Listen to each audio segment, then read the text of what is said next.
Kouri Pilar, 27 ans et FC Nantes.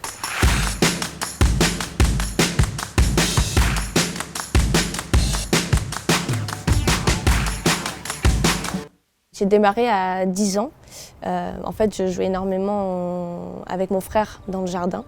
Et à ce moment-là, mes parents ne savaient pas que ça existait de foot féminin en club, etc., de la compétition. Et c'était ma voisine d'à côté, on était très proches et elle me voyait toujours jouer avec mon frère. Donc à un moment donné, elle m'a demandé si ça m'intéresserait de jouer avec elle, faire un match en compétition. Donc je suis allée faire un match, j'ai adoré. Et de là, on m'a inscrite et puis j'ai pas arrêté depuis. Tu as fait d'autres sports que le football ou pas? Oui, j'avais fait du volley et surtout du basket. Et à 15 ans, j'ai choisi entre le basket et le foot. Mais bon, ça a toujours été le foot. Tu as choisi les pieds plutôt que les mains. Voilà. Okay. Donc tu es née au Canada, oui. Des parents libanais. Oui. Tu avais la nationalité canadienne et libanaise? Canadienne, ouais, j'ai la nationalité canadienne-libanaise et j'ai la chance aussi d'avoir la nationalité française. Ton expérience au Canada, ça a duré combien de temps Du coup, jusqu'à ma dernière année de fac, donc jusqu'à mes 22 ans.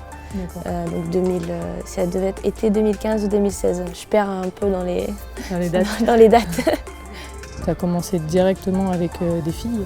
Oui, on n'avait pas cet aspect de je m'entraîne avec des garçons, je joue contre des garçons, ça n'existait pas.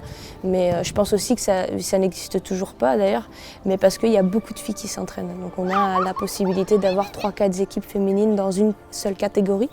Donc c'est pour ça qu'ils se sont, je pense, jamais projetés dans l'idée de faire jouer les filles avec les garçons.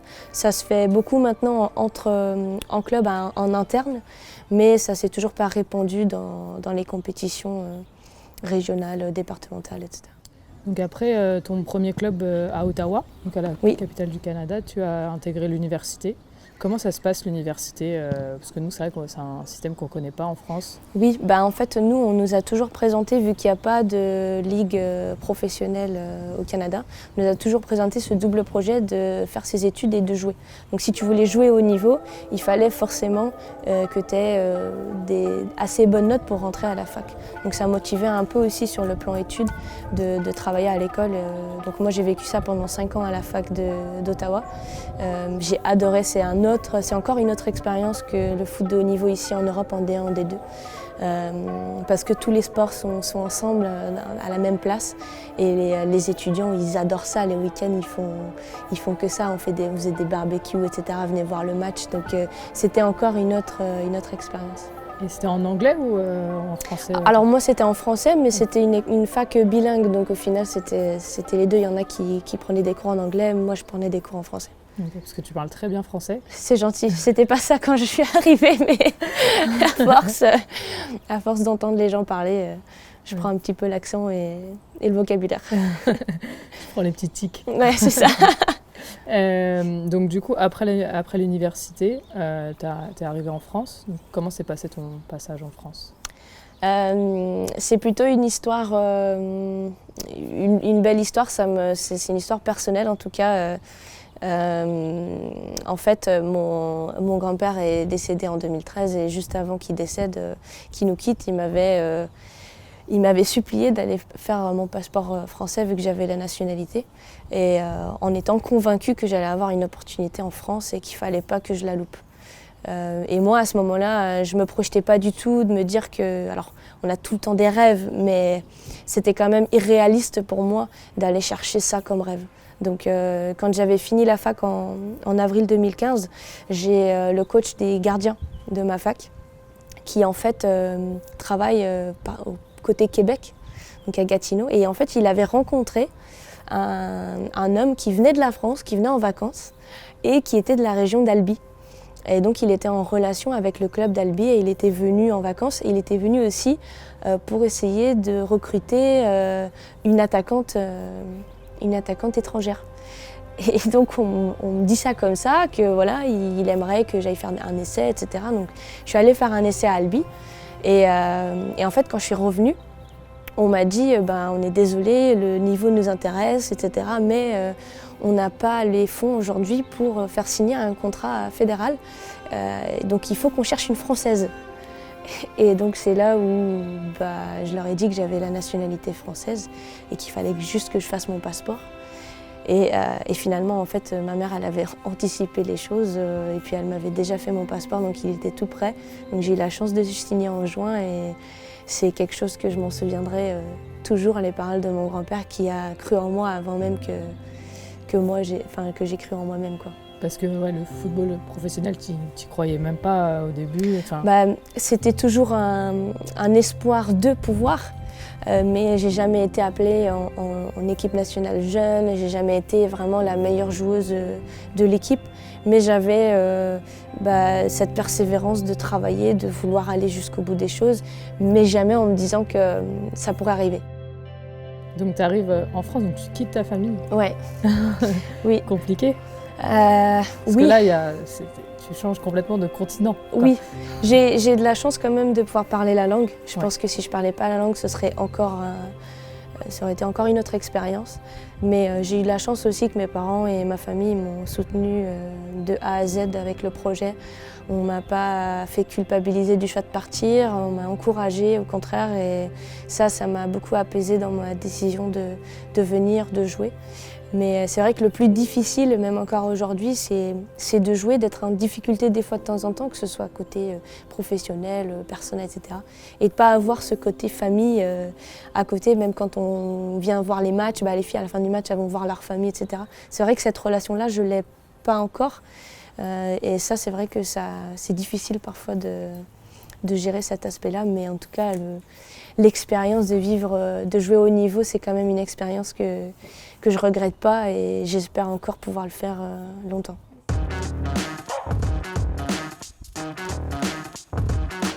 Quand tu es arrivée en France, tu es arrivée donc à Albi, qui était en D1 féminine. Oui. Donc est-ce que le niveau entre ce que tu as connu à l'université et en D1 est vraiment très différent? Est-ce que tu as découvert un autre football? Comment ça s'est passé, ton intégration footballistique? Alors là où je dirais il y avait vraiment une différence, c'était dans la vitesse de jeu, vitesse d'exécution, dans la prise d'infos. Et je pense aussi surtout dans la façon de jouer. Parce que forcément en Amérique du Nord, on était plus dans beaucoup de jeux longs, beaucoup de duels, beaucoup dans les efforts. Et au final, en France, on est dans la gestion des efforts. De savoir quand est-ce qu'on est en temps fort, quand est-ce qu'on est en temps faible, de faire bouger le ballon, de touche de balle, essayer d'aller vite, essayer de prendre l'info très rapidement. Donc sur ça, c'est sûr que c'était différent. Parce que j'avais aussi un profil qui aimait toucher le ballon et souvent dans les règles aujourd'hui c'est de touche de balle, on réduit, on essaye de laisser le ballon bouger, de respirer au maximum. Donc c'est vrai que sur ça a été différent, mais j'ai beaucoup appris, justement j'ai appris un autre style de jeu. Comment ça s'est passé ton expérience à Albi? Donc tu es restée 2 saisons je crois? Oui, je suis restée 2 années. Comment tu as vécu ça? Franchement, j'ai vraiment de la chance d'être arrivée à ce club-là spécifiquement, parce que c'est un club familial, c'est un club où justement, moi, la famille qui me manquait, je la comblais avec les filles, le staff, le club, les gens qui travaillaient au sein de la structure. C'était vraiment, jusqu'à aujourd'hui, sur tous les clubs où je suis passée, ça reste quand même le club qui m'a le plus marqué. Du coup, tu étais attaquante à Albi? Oui, on essaye des fois de me faire jouer sur les couloirs, mais c'est vraiment en pointe que je me sens le mieux, que je m'identifie en tout cas, moi le mieux, c'est en pointe. Le poste d'attaquant, justement, parce qu'on va en parler un petit peu, c'est un poste où on fait beaucoup d'efforts. Enfin, je pense que tu vas nous en parler. Oui, mais on fait beaucoup d'efforts, mais on touche pas beaucoup de ballons. Oui. Comment tu gères ça sur un terrain? Je trouve que c'est marrant que tu le dises, parce que c'est vrai que souvent on dit les attaquants, c'est des feignantes, elles défendent pas, etc. Mais en fait, le poste d'attaquante, et surtout le poste purement de pointe, numéro 9, ça demande beaucoup de jeux sans ballon. Et je pense que les gens ne se rendent pas compte qu'on est censé faire une différence sur 3-4 ballons. Et sur le reste du temps, c'est que des courses, c'est que on ouvre des espaces pour les autres, on libère des espaces et des intervalles pour les autres joueuses. On dit qu'on est feignante, j'aime pas trop ça. Non, parce que je pouvais voir sur la séance, là, surtout celle-ci là où j'ai filmé, tu as une explosivité en fait. Alors tu fais beaucoup d'efforts défensifs. Donc déjà ça dépend aussi des attaquants. C'est gentil. C'était ton profil, je te voyais vraiment beaucoup tourner. Mais en plus, tu as une explosivité à aller demander à faire l'appel au bon moment, de partir d'un coup et de du coup mettre un pas à ton défenseur. Ça, c'est quelque chose que tu as appris vraiment à force. C'est en regardant des matchs, comment tu as développé ton style, on va dire. C'est en regardant des matchs forcément, mais c'était surtout avec un coach que j'ai eu au Canada qui était attaquant aussi et qui me disait en fait que le foot en tant que joueuse de pointe, c'est vraiment de faire des... Ça m'avait marqué des photos. Il faut prendre des photos. Et on va voir que chaque photo est différente dans le foot parce que chaque situation est différente. Mais à force d'en prendre, on va s'en rendre compte que certaines se ressemblent. Et donc il faut trouver les bonnes images, les mettre ensemble. Et ça, c'est le changement de rythme. Donc c'est vraiment de jouer un petit peu à cache-cache. C'est d'être derrière les défenseurs, peut-être des fois de marcher, d'aller opposer au ballon. Et le coup où on veut le ballon, là, il faut vraiment qu'on montre avec le changement de rythme. Donc, c'est vrai que je ne reste pas sur le même rythme comme une milieu de terrain qui peut-être fait droite-gauche.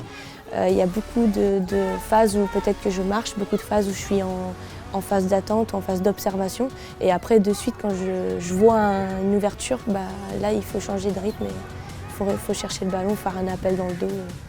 Donc oui, c'est vraiment lui qui m'avait appris ça et c'est resté en moi depuis. J'ai l'impression que tu gardes des phrases qu'on te donne un petit peu. Non mais c'est bien, du coup on te donne des petites phrases dans ta carrière. J'ai eu la chance que des gens m'ont marqué dans ma vie, oui. Des petites phrases et quand tu rentres sur un terrain, tu repenses à ces petites phrases. Non, c'est vrai que j'ai quand même... Je me considère comme chanceuse quand même d'avoir rencontré autant de gens intelligents et qui m'ont apporté intellectuellement dans ma vie professionnelle. Vraiment, oui, je suis d'accord. Après Albi, tu as été à Grenoble. Oui. Donc là, Albi, vous descendez en deuxième division, mais ouais. Grenoble, du coup, c'était déjà aussi un club de D2. Oui, j'avais besoin de renouveler, j'avais besoin de changer, j'avais en tout cas cette impression moi personnelle. Et en fait à Grenoble, Nicolas Bach, le coach, m'avait parlé de son projet au sein du club. Il voulait jouer le top 3, jouer la montée. Et il y a eu un feeling tout de suite entre moi, entre lui, le club, etc. Et donc j'ai signé là-bas et on a fait d'ailleurs une très belle année avec Margot Bueno qui est aujourd'hui avec moi au FC Nantes. On en parle toujours de cette année qu'on a vécue à Grenoble qui était quand même exceptionnelle. On avait eu 10-11 joueuses, beaucoup de joueuses nouvelles qui sont arrivées, des recrues. Donc finalement on avait eu... C'était dommage parce que les premières 6 mois on avait eu du mal à se trouver, etc. Et la deuxième partie de saison elle a vraiment été... D'ailleurs, on fait... des sacrées stats en plus, je crois, sur cette deuxième partie. Sur la deuxième partie de saison, oui. Ouais. Même en tant que groupe, on avait je pense, pas perdu un seul match en deuxième partie et peut-être un seul contre Saint-Étienne. Et du coup, tu as rejoint Saint-Étienne derrière. Du coup, et sinon, on avait fait un super un tour aussi en Coupe de France. On était partis en demi, on avait perdu contre Lyon et tout. Mais c'était une super année que j'ai vécue aussi là-bas.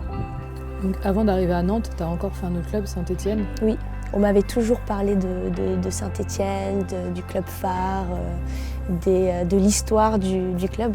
Et je pense qu'on ne se rend pas compte à quel point c'est encore plus vrai une fois qu'on rentre dans le club, au sein du club et qu'on y travaille. Moi, ça m'avait marqué l'amour que les gens ont pour leur club et pour leur ville. Pour la ville de Saint-Étienne.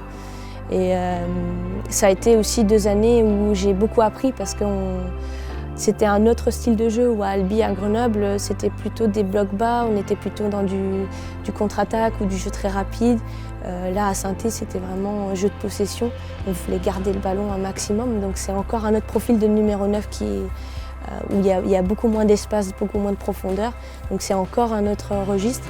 Donc j'ai beaucoup appris là-bas aussi en tant que joueuse. Et par rapport au soutien et par rapport au maillot, il y a l'histoire aussi. Le FC Nantes, il en a une grande. Est-ce que tu connaissais un petit peu l'histoire ou alors tu l'as découvert dans le club? Alors, on m'a toujours dit FC Nantes, c'est la formation. On m'avait dit que les grands joueurs, ils sont passés par le FC Nantes. Après, en soi, avant, non, je ne connaissais pas, à part ça.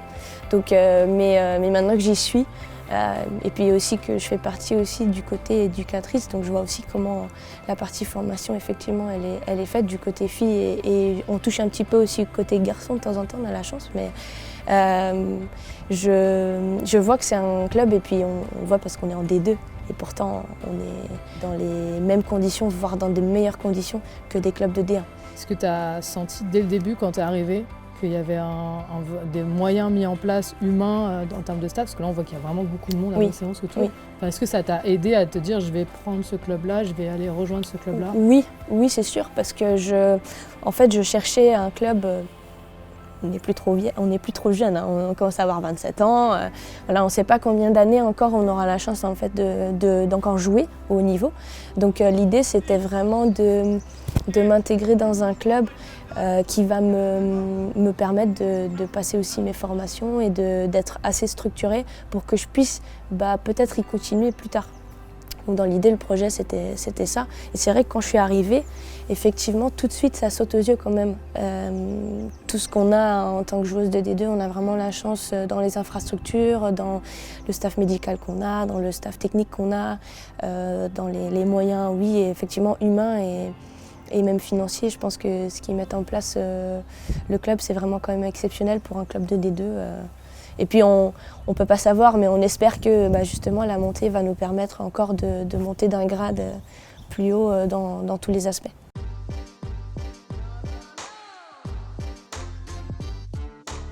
Tu as fait des études donc, qui permettent d'avoir un travail à côté? Comment ça se Oui, passe? alors j'ai fait des études, j'ai pas fini mes études. D'accord. Il me manque un master en psychologie. Okay. Mais j'ai un peu basculé côté éducatrice où Saint-Étienne m'avait permis de faire mon BMF. Et donc maintenant je souhaite enchaîner peut-être avec mon BEF et pourquoi pas voir après les portes qui s'ouvriront. Mais je ne sais pas encore exactement Parce que là, tu es éducatrice pour quelle catégorie? Je suis avec les U15. U15? Ouais. U15 féminine? Oui. Ça se passe bien? Oui, ça se passe très bien. Ouais. Oui, parce que du coup, la transmission, c'est un objectif que tu mets par la suite? Oui, ouais. J'aime bien. J'aime bien avoir des relations humaines avec les gens. J'aime bien transmettre ce que je sais, ce que je peux apporter, si je peux faire progresser quelqu'un. C'est tout le temps dans cet objectif-là. Et surtout qu'on ne fasse pas les mêmes erreurs que peut-être que j'ai faites moi et qui m'a aussi empêché peut-être d'aller encore un petit peu au-dessus ou de faire encore un petit peu mieux. Il y a toujours mieux à faire.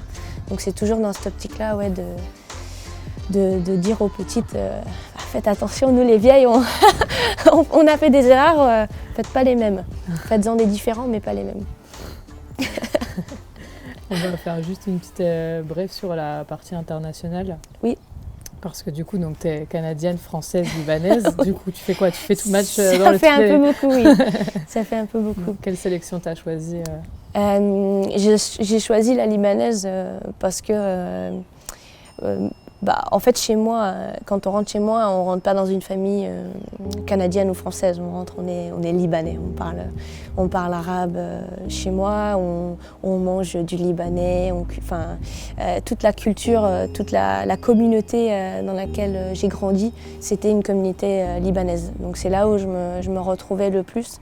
Et puis c'était aussi l'opportunité que j'avais, c'était avec l'équipe nationale libanaise et j'ai pris cette opportunité en main, j'ai adoré l'expérience. Et c'est là où on voit justement en France, où même si je parle la langue, on joue au foot, mais je parle une langue qui n'est pas ma première. Et donc forcément, quand on n'est plus lucide sur le terrain, il faut quand même réfléchir aux mots qu'on veut dire, seul, ça vient, ballon, etc. Et donc en fait, c'est qu'une fois que je suis allée en équipe nationale, que j'ai joué en parlant libanais, que je me suis rendu compte qu'en fait, on n'a pas besoin de réfléchir pour parler. Et les coéquipières t'ont aidé à avoir les mots, même le staff peut-être, à avoir les bons mots à chaque fois sur le terrain? En français? Ouais, en français. Oui, parce que c'était pas du tout la même chose. Je me souviens, mon premier entraînement, le coach, on travaillait sur l'appui remise. Et je regarde les filles, ça veut dire quoi, appui remise? Parce que la langue du football, je l'ai connue en anglais, donc appui remise, pour moi, je ne comprenais pas. Et donc donc j'ai dû réapprendre un petit peu le langage foot français. Tu es en psychologie du coup? Oui. Ouais. Donc, est-ce que vous avez un préparateur mental à Nantes?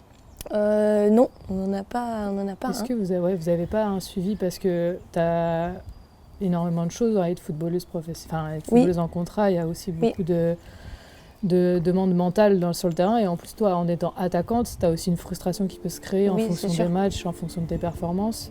Comment toi tu sens que tu gères cet aspect-là en fait psychologique? Alors moi j'ai un prépa mental. Après, ce que le club met en place, on a une psychologue au sein du club. Donc si les filles ont besoin, si on a besoin, on peut aller la voir par rapport au foot justement. Et après, comment on gère, on gère entre nous. C'est ce qui fait la solidarité un peu d'un groupe. C'est que quand il y en a une qui n'est pas bien, on échange avec elle, on essaye de lui remonter le moral, on essaye de lui faire voir le positif. Et on avance comme ça. Et en ce moment, la dynamique du groupe, elle est plutôt très positive. Et ça aussi, ça aide. Ça fait en sorte que les entraînements, tout le monde prend plaisir, tout le monde rigole, tout le monde sourit, même s'il y a de l'intensité et il y a de la compétition toujours, on veut toujours gagner. Je ne sais pas si tu as vu, mais mon équipe a un peu pris le bouillon à un moment donné, donc c'est toujours frustrant. Mais après on passe au prochain jeu et c'est l'autre équipe qui a pris le bouillon, donc ça va. Il y a vengeance. C'est pas mal évoqué en ce moment en France sur cet aspect-là, sur les doutes que peuvent ressentir les joueuses où on n'est pas forcément au courant, elles ne sont pas forcément aidées là-dessus. Est-ce que toi, dans ta carrière, j'ai vu que tu avais subi quelques blessures, et notamment aussi celle au Liban. Est-ce que tu as eu des gros moments de doute? Oui, on a toujours des moments de doute. Il y a toujours un moment où, c'est comme tu dis, en tant qu'attaquante, on peut faire des très bons matchs et on ne marque pas. Mais ça ne suffit pas de faire des très bons matchs et de ne pas marquer. Notre boulot, notre travail, c'est de marquer des buts. Donc quand tu passes 1, 2, 3, 4 matchs sans marquer, même si tout le monde te fait confiance, le coach il te fait confiance, tu restes sur le terrain et tu fais du bien dans le contenu, dans le jeu, mais c'est toujours frustrant mentalement de dire mon rôle c'est de marquer des buts et je ne le fais pas. Et on m'a toujours dit qu'il faut apprendre à bien mal jouer.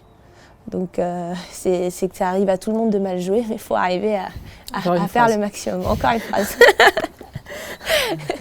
Mais c'est de s'entourer avec les bonnes personnes, c'est de s'entourer avec les gens qui vont être capables de dire la vérité quand il faut le dire, même si ça va piquer, même si des fois c'est pas ce qu'on veut entendre.